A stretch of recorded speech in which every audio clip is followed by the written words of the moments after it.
Good morning, I'm Christopher Niergesh, and I'm with the School of Self-Reliance. We're here in Salt Lake City, beautiful Salt Lake City, and it's snowy today and rainy, it's cold. And we're hoping to meet all of the people that come here to the survival show. I've been teaching survival skills for 30-some years. I teach the primitive skills, and I teach that if you have skills and you practice them, you don't need a whole lot of stuff. Things are important, but I de-emphasize the things over the skills. I'd like to show you a book that I wrote. This is my most popular book, How to Survive Anywhere, and I hope everybody gets a copy and reads it. It's a great book. This is my most recent book, Self-Sufficient Home, and in this book I talk about how people in their home can be more self-reliant by growing their own food, producing their own power, saving rain, all of that kind of stuff. Now, the types of things that I emphasize in my classes are how you can go out and find your own food and your own medicine from plants. For example, you can't see a whole lot of it here, but we went around town in Salt Lake City this morning, and we found rose hips and chicory. If you see the rose hips over there, and strawberries, yeah, if you could hold that up, Helen, look at that. So that's all food from the roadside of Salt Lake, and some out here in the parking lot, as well as lamb's quarter and wild mints. So in my classes, I emphasize that the more of the natural environment that you know, the better off you are. Here we are in Utah, a state named after the Ute Indians and the Paiutes, and so many of these skills came from Native Americans that I teach. For example, the state flower here in Utah, I know people outside of Utah are going to see it, but the seagull lily saved a lot of people during a famine in the late 1800s. And those are the kind of skills that I try to teach. I'm big on fire, because fire is something you should know. Here with a steel striker, you can make fire like so.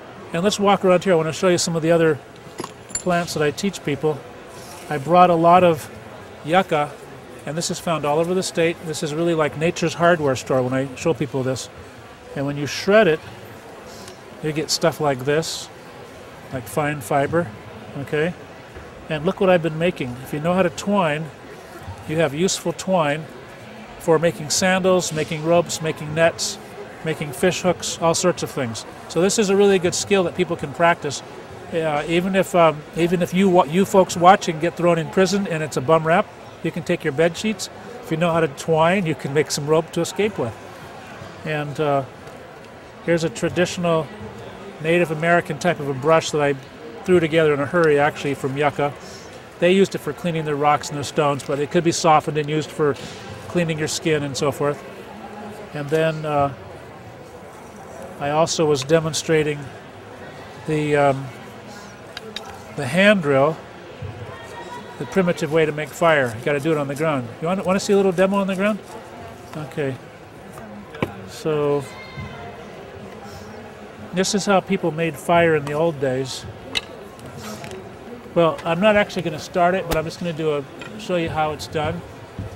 And mostly I'll make smoke if I can, like so.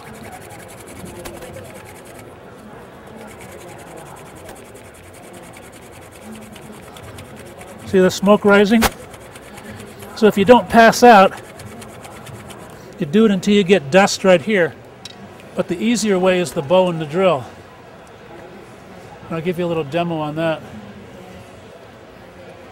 Any of you folks ever done this before? Okay. So this is your friction point, and that's really critical. Okay. You've got a little notch. The notch is critical because you have to get all the dust and the ember to go into there. All right. You said dust? Well, yeah, you're going to get dust as you drill. Wood dust, right. Wood dust. This is a slippery floor.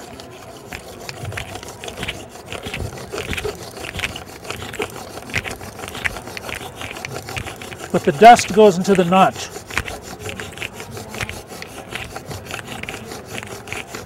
Oops. The dust goes into the notch, and you do it until you get a sufficient amount, and then you blow it into a flame. See the rock that I used for a bearing? So I go to the beach and I get rocks like this, which you could also use for other things, but they're hard to find these. Otherwise you have to use wood, you know, that you oil or bone.